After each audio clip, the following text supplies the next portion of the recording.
오늘 본문은 굉장히 깁니다. 그리고 본문에 담겨 있는 내용도 굉장히 많은 내용을 담고 있습니다.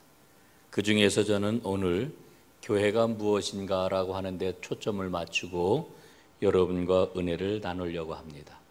교회가 뭘까요? 아마 객관적으로 설명하는 거 굉장히 쉬울 겁니다. 그러나 교회가 나에게 뭘까라고 하는 질문을 받는다라고 하면은 아마 여러분들의 대답은 제각각 다를 거라고 생각을 합니다. 박기성 목사님이 짧은 글을 하나 쓴 것을 보았습니다.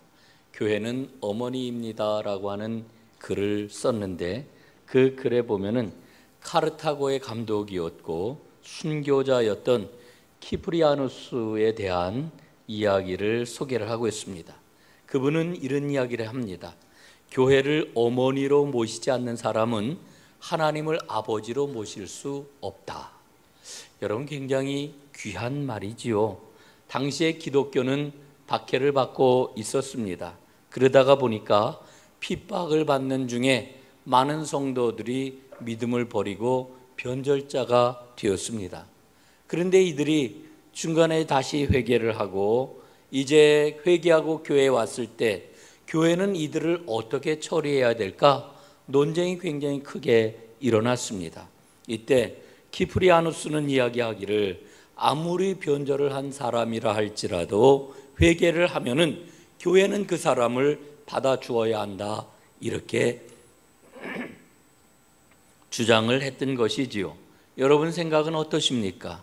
아마 그 말에 공감을 하리라 생각을 합니다. 우리 인간은 참으로 연약하지요. 그래서 때때로 넘어집니다. 낙심을 하기도 합니다.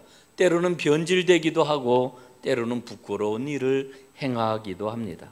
교회는 그런 연약한 사람들에 대해서 언제나 열려있는 곳이 되어야 합니다. 어머니처럼 받아주어야 하는 곳이 되어야 한다라고 하는 거지요. 여러분, 사도 바울은 그리스도인들을 형제들이라고 불렀습니다. 이 형제라고 하는 말은 히라버로 아델포스라고 하는 이와 같은 단어를 사용을 합니다. 이 아델포스라고 하는 말은 하나를 뜻하는 접두어 아와 자궁을 뜻하는 델포스라고 하는 말이 합하여진 단어입니다. 형제라고 하는 말은 한 어머니의 자궁에서 태어난 사람을 가리키는 그런 말인 것이지요. 여러분, 성도들은 성부와 하나님과 교회라고 하는 어머니에게서 태어난 형제 자매들이라고 이야기할 수 있습니다. 그런 의미에서 교회는 어머니다. 참 푸근하고 멋진 말이다 하는 생각을 갖습니다. 여러분, 오늘 예수님께서는 교회에 대해서 우리에게 일러주고 있습니다. 오늘 본문을 본격적으로 살펴보기 전에 본문에 나오는 두 가지를 먼저 확인을 해 보려고 합니다. 첫 번째로는 예수님께서 예루살렘을 향하여서 발걸음을 떼어놓으셨다라고 하는 겁니다. 여러분, 예수님이 천국 복음 운동을 시작하신 곳이 어디입니까? 바로 갈릴리입니다. 그런데 이 갈릴리는 예루살렘과 대비가 되는 곳입니다. 갈릴리에서 예수님께서는 천국 복음 운동을 시작하시면서 얼마나 많은 이적을 행하셨는지 모릅니다. 그리고 이제 많은 가르침을 주셨습니다. 제자들을 부르셨고 제자들을 훈련시키셨습니다. 수많은 사람들이 예수님께 몰려왔고 예수님을 따랐습니다. 그런데 중요한 것은 갈릴리는 변방이라고 하는 것입니다. 거기에 비해서 예루살렘은 종교와 정치와 경제와 문화의 중심지입니다. 예루살렘은 유대의 핵심 중의 핵심이라고 이야기할 수 있습니다. 그런데 중요한 게 있습니다. 거기에 있는 사람들은 예수님을 반대하는 사람들이었습니다. 적대자들로 가득한 것이 바로 예루살렘이었다라고 하는 거지요. 그런데 예수님께서는 자신의 활동 근거지였던 갈릴리 변방 사역을 마치시고 예루살렘을 향하여 발걸음을 떼어 놓으셨습니다. 그 발걸음을 떼어놓고 제일 먼저 나오는 말씀이 바로 오늘 본문에 나오는 말씀이다, 이렇게 이야기할 수 있습니다. 두 번째로 본문은 교회의 근원이 뭐냐, 교회의 본질이 뭐냐라고 하는 것을 우리에게 알려줍니다. 여러분, 왜 예수님께서는 예루살렘을 향해 가시는 걸까요? 예수님이 예루살렘을 향해 가시는 까닭이 무엇입니까? 그 이유가 있습니다. 예수님의 목적지가 바로 예루살렘이었기 때문입니다. 여러분, 예루살렘으로 올라가는 것은 오늘 본문에서도 예수님 말씀을 하십니다마는 큰 위험 속으로 들어가는 것입니다. 심지어는 죽임을 당할 것임을 예수님은 알고 계셨음에도 불구하고 예루살렘으로 올라갑니다. 그 이유는 바로 예수님께서는 예루살렘에 가셔서 예루살렘에서 십자가에 달려 죽으실 작정을 하고 이 땅에 오셨기 때문에 그렇습니다. 그러니까 예수님이 인간이 되셨는데 인간이 되셔서 그의 모든 사역의 그 마지막 결론은 십자가 죽음이었다라고 하는 겁니다. 그래서 예수님의 모든 사역은 십자가에 초점이 맞추어져 있습니다. 예수님은 그 십자가 사역을 완성하시기 위해서 예루살렘으로 올라가시는 거지요. 여러분, 그렇다라고 하면은 예루살렘에 올라가셔서 십자가 죽임을 당하시는 예수님은 과연 누구일까요? 여러분, 세상에 예수님을 모르는 사람은 없습니다. 모든 사람들이 다 예수님을 압니다. 그러나 사실 예수님이 누구냐 물으면은 예수님에 대한 대답은 다 제각각이지요. 오늘 예수님께서 물으셨던 질문이 바로 그와 같은 것입니다. 사람들이 나를 누구라고 하느냐? 그러자 제자들이 뭐라고 그래요? 예수님에 대해서는 이렇게 저렇게 뭐라 대답을 합니다. 이렇게 대답을 하고 나니까 예수님이 뭐라고 그러셔요? 그러면 너희는 나를 누구라고 하느냐? 이렇게 묻고 계시잖아요. 그때에 베드로가 대답을 합니다. 16절, 주는 그리스도시요 살아계신 하나님의 아들이십니다. 여러분, 이 말씀 우리가 너무나 잘 알고 있는 말씀입니다. 주는 그리스도시요 살아계신 하나님의 아들이십니다. 사실 여러분, 예수님에 대해서는 널리 알려진 비밀이 있어요. 예수님이 누구냐라고 하는 것은 비밀입니다. 그런데 그 비밀은 모두에게 알려진 비밀입니다. 그런데 이상해요. 나는 예수님을 안다 이렇게 이야기를 하지만 실상은 예수님을 모르는 사람으로 가득합니다. 여러분, 오늘 예수님께서 이 베드로의 대답을 듣고 얼마나 기뻐하십니까? 그리고 축복을 하셔요. 내가 이 반석 위에 내 교회를 세울 것인데 음부의 권세가 해하지 못할 것이다. 이렇게 예수님이 축복을 하시지요. 여러분, 오늘 예수님께서 기뻐하시면서 베드로에게 내리시는 이 축복은요, 사실은 개인에게 주시는 축복이 아닙니다. 교회에 대해서 주시는 축복입니다. 사실 오늘 이 말씀을 읽으면서 우리는 의아한 마음을 갖게 됩니다. 왜냐하면은 그렇게 베드로를 칭찬하시면서 베드로에게 축복을 하실 거면은 베드로 개인에게 축복을 내려주셔야 마땅한데 사실은 그 축복은 베드로 개인에게 주시는 축복이 아니라 교회에 대해서 축복해 주고 계시는 겁니다. 여러분, 그런데 오늘 우리는 이런 생각을 한번 해보게 됩니다. 오늘 교회에 대해서 말씀을 받고 있는 제자들이 교회에 대해서 알고 있을까? 여러분들이 생각하세요? 제자들이 교회에 대해서 알고 있었을까요? 제자들은 교회에 대해서 전혀 몰랐습니다.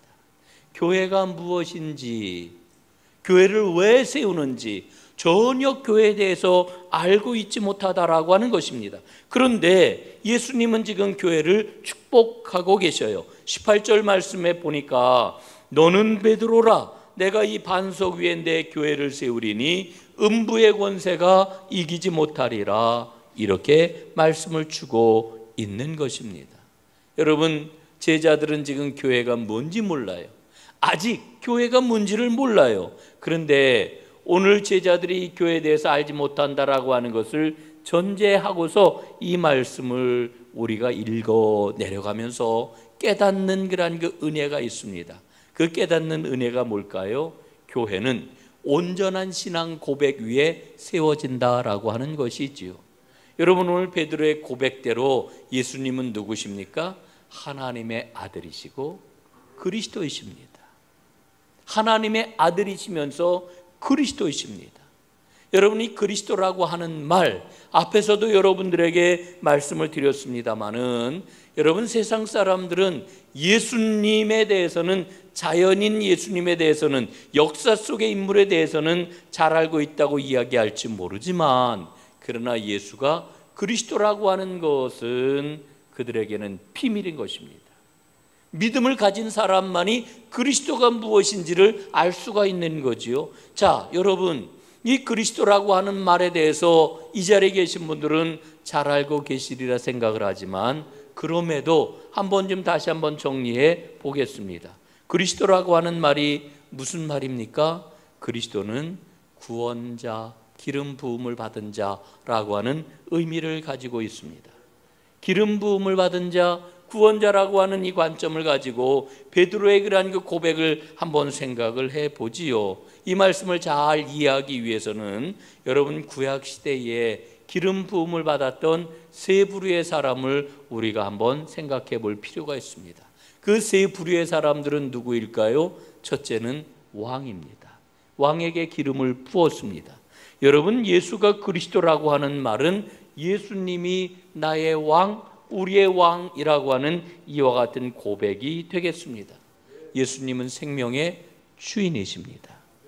그분이 우리를 다스리시고 우리는 그분의 다스림을 받는 게 마땅합니다. 두 번째, 선지자입니다. 선지자가 기름 부음을 받았습니다. 여러분, 선지자는 예언의 사람이지요. 예언자는 하나님께서 말씀을 그에게 맡긴 사람입니다. 예수님이 선지자시라고 하는 말은 하나님의 뜻을 밝히 드러내시고 가르쳐 주시는 분이다 라고 하는 겁니다. 예수님은 이 땅에 오셔서 하나님의 뜻을 밝히 보여주셨습니다. 하나님의 뜻을 우리에게 가르쳐 주셨습니다. 예수님은 하나님의 뜻을 알려주는 선지자라고 이렇게 일러주고 있는 거죠. 세 번째, 예수님은 그리스도입니다. 그리스도라고 하는 이 말은 이제 제사장이라고 하는 말입니다. 여러분, 제사장은 하나님과 백성 사이에 다리를 놓는 사람을 의미하지요. 백성들의 죄를 가지고 하나님 아버지 앞에 나아가서 죄사함 받기를 구하던 직책, 이 직책을 감당한 사람이 바로 제사장입니다. 여러분, 우리는 예수님을 통해서 죄사함을 받을 수 있게 되었습니다. 은혜의 보좌 앞에 담대히 나아갈 수 있는 그와 같은 은혜를 입게 되었다라고 하는 것이지요. 여러분, 예수님은 하나님의 아들이시면서 우리의 구원자 그리스도이십니다. 우리는 바로 이 예수님을 온전히 만나야 됩니다. 예수님을 온전히 만난다라고 하는 것은 우리의 구원자가 되시는 예수님, 우리의 그리스도가 되시는 예수님을 만난다라고 하는 그런 의미가 되겠지요. 여러분, 오늘 예수님께서는 베드로의 신앙 고백, 주는 그리스도시요 살아계신 하나님의 아들이십니다 라고 하는 이 신앙 고백을 들은 다음에 내가 이 반석 위에 교회를 세울 것이다, 음부의 권세가 해하지 못할 것이다, 이렇게 말씀을 하셔요. 여러분, 이 말씀을 들여다보게 되면은요, 예수님께서 내가 이 반석 위에 내 교회를 세울 것이다 라고 하는 이와 같은 말씀을 만나게 되는데, 여러분, 여기에 교회라고 하는 이 말은 히라보로 에클레시아라고 하는 이와 같은 단어를 사용을 합니다. 그런데 이 에클레시아라고 하는 이 단어가 복음서에서 최초로 사용되고 있는 것이 바로 오늘 우리가 읽고 있는 본문 말씀이 되겠습니다. 여러분, 오늘 이 본문 말씀 속에 아주 중요한 진리가 담겨 있습니다. 그 진리가 무엇일까요? 첫 번째로 교회의 주인은 주님이시다라고 하는 겁니다. 여러분, 오늘 예수님이 내 교회를 내가 세운다 말씀을 하시잖아요. 교회를 세우는 분이 누구셔요? 예수님이십니다. 교회를 소유하시는 분이 누구예요? 예수님이십니다. 교회를 다스리는 분이 누구예요? 예수님이십니다. 그런데 우리는 무의식 중에 교회에 대해서 내가 주인인 걸로 착각을 하는 경우가 종종 있습니다. 종종 있어요. 그 중에 대표적인 사람이 목사입니다. 목사들이 종종 교회의 주인이 자기인 줄로 착각을 해요. 아니에요. 장로님들도 종종 착각할 수 있어요. 권사님들도 종종 착각할 수 있어요. 우리 성도님들도 착각할 수 있어요. 여러분, 아니에요. 여러분, 하나님께서는 물론 교회를 세우기 위해서 일꾼을 사용을 하시지요. 신실한 사람에게 많은 것을 맡기고 하나님이 역사를 하셔요. 그러나 여러분, 기억할 것은 일꾼은 일꾼일 뿐이에요. 일꾼이 주인이 아닙니다. 주인은 누구시라고요? 교회의 주인은 예수님이시다. 오늘 그것을 우리에게 분명하게 일러주고 있습니다. 두 번째로, 주님의 교회는 반석 위에 세워집니다. 여러분, 이 반석이라고 하는 말은 일종의 언어 유희인데요. 여러분, 베드로라고 하는 말이 반석이잖아요. 페트라라고도 이렇게 이야기를 하는데, 여러분, 그런데 오늘 말씀은 이 반석, 베드로라고 하는 이름 위에 주님의 교회를 세우겠다 그러시는데, 이 반석이 의미하는 것은 바로 베드로의 믿음입니다. 베드로의 신앙 고백입니다. 여러분, 그렇기 때문에 이 땅에 존재하는 모든 교회는 믿음 위에 세워지는 겁니다. 교회에서 가장 중요한 것은 그래서 믿음이에요. 교회에는 믿음이 있어야 합니다. 여러분, 목사가 믿음이 있어야 돼요. 예? 정말 목사가 믿음이 있어야 됩니다. 우리 장로님들 믿음이 있어야 됩니다. 우리 권사님들 믿음이 있어야 됩니다. 온 성도들 믿음이 있어야 됩니다. 오늘 우리의 믿음은 어떠한가요? 오늘 예수님이 말씀하시는 믿음은 과연 어떤 믿음일까? 오늘 예수님이 말씀하시는 믿음은 어떤 믿음일까? 오늘 성경 본문을 계속 읽어 내려가다 보면은 예수님이 뭐라고 말씀을 하십니까? 누구든지 나를 따라오려거든 자기를 부인하고 자기 십자가를 지고 나를 따를 것이니라 말씀하셔요. 오늘 예수님이 말씀하시는 믿음은 자기를 부인하고 자기 십자가를 짊어지는 믿음입니다. 요한복음 21장에 보면은 부활하신 예수님이 디베랴 바닷가로 찾아오셨어요. 거기에 예수님의 제자 7명이 물고기를 잡으러 갔어요. 밤새도록 물고기를 잡았는데 한 마리도 잡지를 못했어요. 그래서 예수님이 제자들에게 말씀을 하시지요. 얘들아, 물고기를 좀 잡았느냐? 못 잡았습니다. 그러면은 깊은 곳에 그물을 내려라. 그랬더니 여러분, 물고기가 엄청나게 잡혔잖아요. 153마리나 잡혔다 이렇게 이야기를 해요. 예수님이 그렇게 물고기를 잡게 하시고 모닥불을 피워서 아침을 준비하십니다. 아침상을 마련해 주십니다. 아침을 먹게 해 주십니다. 아침을 다 먹고 나서 베드로에게 물으셔요. 내가 나를 사랑하느냐? 내가 이 사람들보다 나를 더 사랑하느냐? 그러자 베드로가 마음을 다하여서 내가 주를 사랑합니다 근심하면서 예수님이 거푸거푸 물으시니까 대답을 하지요. 제가 주님 사랑하지요. 그러자 예수님은 베드로에게 말씀을 하셔요. 내 어린 양을 먹이라. 내 양을 치라. 내 양을 먹이라. 그런데 예수님께서는 그 다음에 참 이상한 말씀을 하셔요. 요한복음 21장 18절에 보니까 이런 말씀이 기록되어 있어요. 내가 진실로 진실로 내게 이르노니 내가 젊어서는 스스로 띠띠고 원하는 곳으로 다녔거니와 늙어서는 내 팔을 벌리리니 남이 내게 띠띠우고 원하지 아니하는 곳으로 데려가리라. 여러분, 이 말씀이 어떤 말씀입니까? 베드로에게 지금까지 하고는 전혀 다른 삶을 살게 될 것이다, 이걸 말씀해 주고 있는 거지요. 여러분, 베드로는 젊어서는 원하는 대로 다 했어요. 우리가 베드로 성격 잘 알잖아요. 얼마나 급한 사람입니까? 예? 말이 끝나면 곧바로 막 행해야 되는 이와 같은 사람이었어요. 그는 다혈질이었고요, 혈기왕성했고요, 판단이 엄청나게 빨랐어요. 뭐 빛과 같은 속도로 판단하는 이와 같은 사람. 예? 그래서 그 성격대로, 자신의 판단대로 거침없이 행하는 사람, 이게 베드로였어요. 그런데 예수님의 말씀은 어떤 이야기입니까? 그렇지 않을 것이다. 이제 너는 후로 그와 같은 삶을 살지 않을 것이다. 내가 원하는 바대로 행하는 게 아니라 남이 띠를 띄우고 원하지 아니하는 곳으로 데려갈 것이다. 예? 여러분, 이 말의 의미가 뭐예요? 19절에 보니까요, 예수님이 이렇게 말씀을 하셔요. 요한복음 21장 19절. 이 말씀을 하심은 베드로가 어떤 죽음으로 하나님께 영광을 돌릴 것을 가르치심이로라.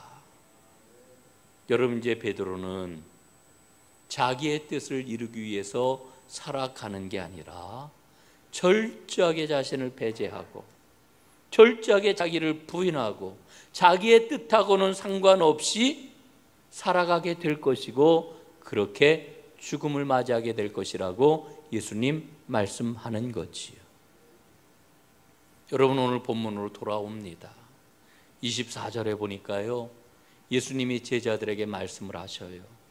누구든지 나를 따라오려거든 자기를 부인하고 자기 십자가를 지고 나를 따를 것이니라.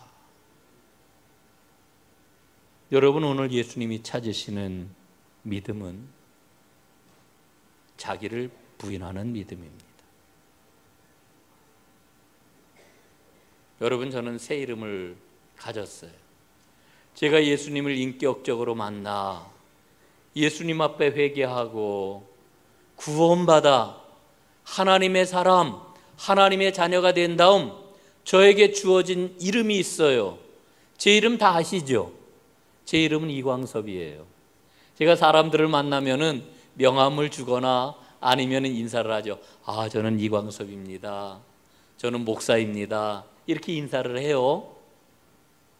여러분, 제 이름은 이광섭이에요. 그런데 저에게 진짜 새로운 이름이 있어요. 그 이름이 뭐냐면 바로 그리스도인이라고 하는 이름이 저에게 주어졌지요. 여러분, 저만 그리스도인입니까? 오늘 예배하고 있는 여러분들도 다 그리스도인이라고 하는 새 이름을 다 얻었지요. 예? 나는 그리스도인이다. 여러분, 한번 가슴에 손을 얹고 속으로 이렇게 한번 외쳐보세요. 나는 그리스도인이다. 여러분, 우리는 모두 다 그리스도인이에요. 여러분, 그리스도인이라고 하는 이 이름의 뜻이 뭐예요? 예수쟁이라고 그러는 거죠. 예수쟁이. 예수쟁이. 예수쟁이라고 하는 이 이름, 누가 어디서 처음으로 얻었습니까? 안디옥 교회에서. 안디옥에 살고 있는 사람들이 예수 믿는 사람들을 보고 이름을 붙여줬어요. 아, 저기 예수쟁이들, 그리스도인이라고 이름을 붙여줬단 말이에요. 그런데 여러분, 이 이름 속에는 경멸과 조롱의 뜻보다는 더 긍정적인 의미가 담겨 있는데, 그게 뭐예요? 아, 저 사람들은 우리하고 다르네. 어떻게 저렇게 살 수 있지? 정말 놀랍고 정말 귀하구나. 그래서 붙여준 이름이 그리스도인이라고 하는, 경탄의 마음을 가지고 붙여준 이름이 그리스도인이라고 하는 이와 같은 이름인 거지요. 그 이름을 저도 가지고 있고 여러분도 갖고 있어요. 그런데 오늘 한국교회는 세상 사람들이 살아가는 삶의 방식과 조금도 다를 바 없는 방식을 고수하고 있어요.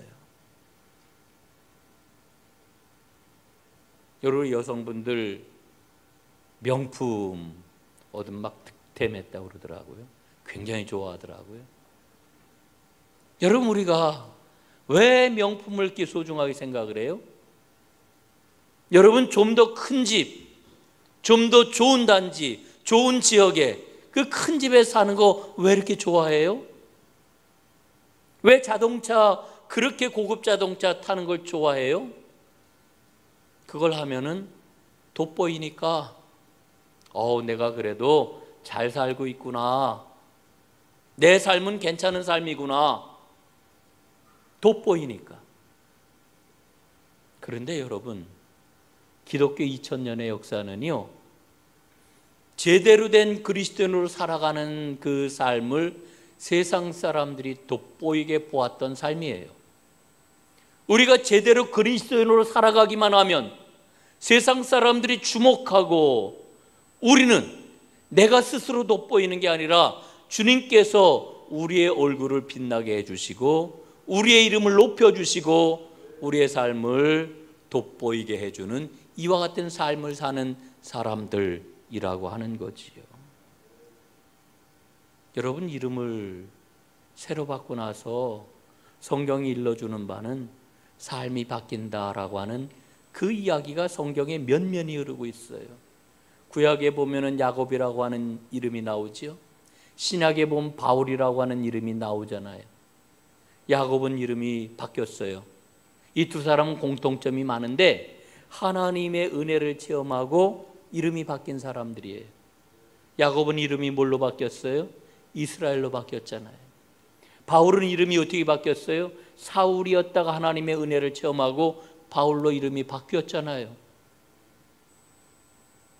그 이전까지는 세상 사람들이 살아가는 것하고 똑같이 그렇게 삶을 살았지만 이름이 바뀐 다음에 여러분 바울을 보세요.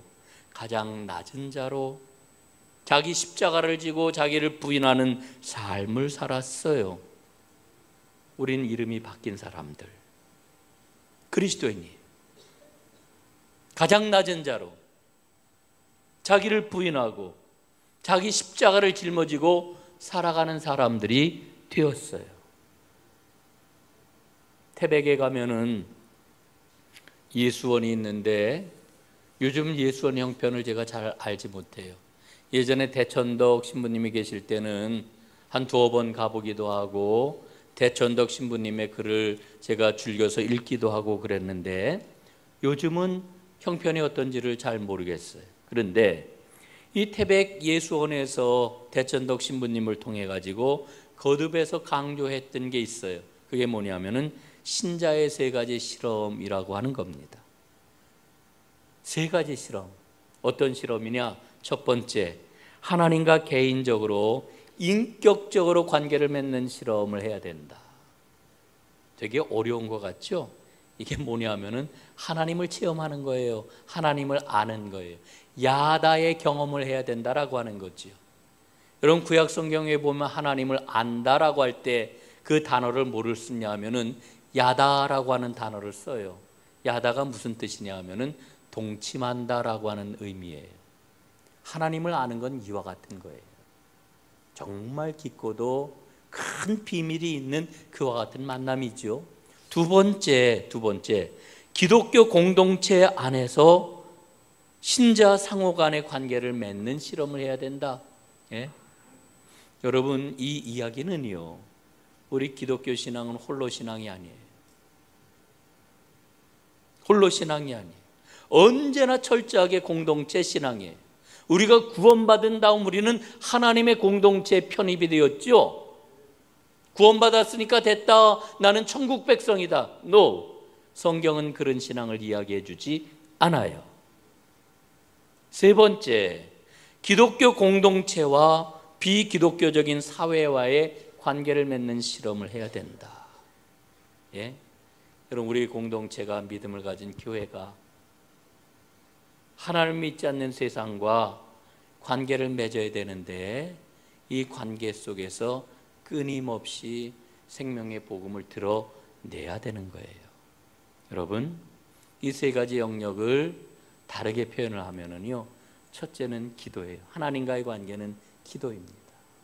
두 번째는 공동체라고 하는 거는요, 코이노니아를 말하는 거예요. 공동체 안에서 코이노니아를 이루는 거예요. 세 번째 선교입니다. 우리가 예수를 믿지 않는 이 세상과 어떤 관계를 가져야 되느냐? 예? 이게 선교예요. 그런데 이 세 영역을 제대로 실험하기 위해서 필요한 믿음이 있는데 그 믿음이 뭐라고요? 자기를 부인하고 자기 십자가를 짊어지는 이 믿음이 있지 않고서는 안 되는 거예요. 여러분, 기도를 하면 할수록 우리는 하나님 앞에 나를 부인하게 되잖아요. 하나님이 옳으십니다. 하나님이 맞습니다. 하나님이 이끄십니다. 이 기도하는 사람들의 이구동성의 고백 아니겠어요? 자기를 부인하는 거예요. 여러분, 공동체 안에서 어떻게 코이노니아가 제대로 이루어질 수 있겠어요? 여러분, 내가 나를 부인하지 않으면 안 돼요. 온전한 코이노니아가 일어나기 위해서는 나보다 남을 낮게 여기는 이 믿음이 꼭 필요한 거예요. 여러분, 나보다 남을 어떻게 낮게 여길 수 있겠어요? 자기 부인하지 않으면 안 돼요. 여러분, 이 자리에 계신 분들은 다 쟁쟁한 분들입니다. 다 쟁쟁해요. 한 분 한 분 보면 대단해요. 예? 대단한 사람들이 모여 있단 말이에요. 이 대단한 사람들이 어떻게 코이노니아를 할 수 있겠어요? 자기를 부인하지 않으면 안 돼요. 이게 십자가 믿음이죠.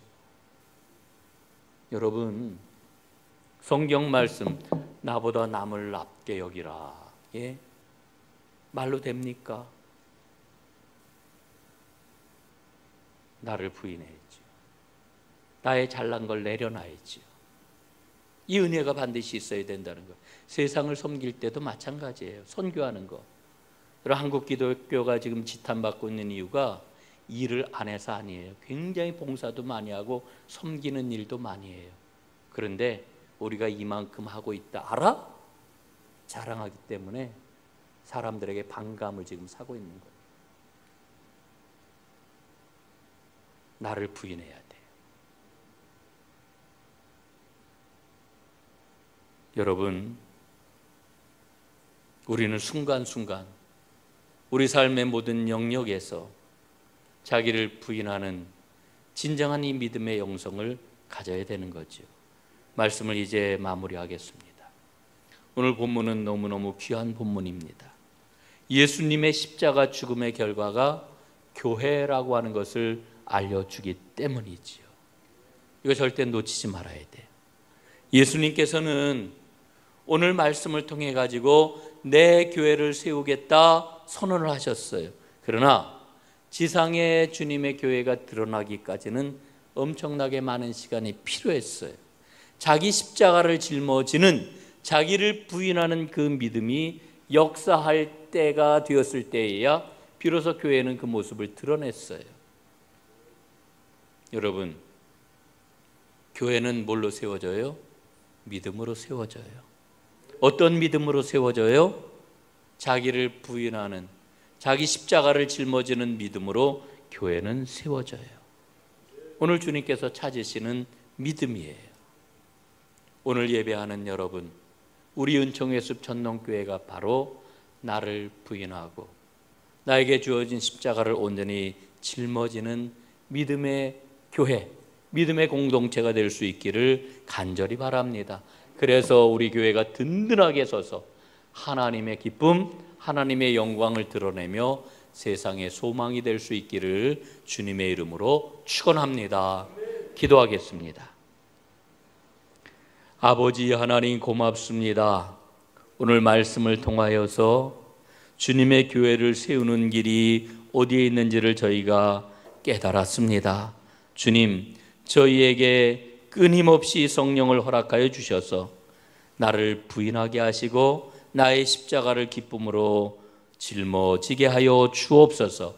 이 길이 생명의 길이요, 이 길이 풍성한 복의 길이요, 이 길이 하나님의 영광을 드러내는 길인 줄로 믿습니다. 예수님 이름으로 기도드리옵나이다. 아멘.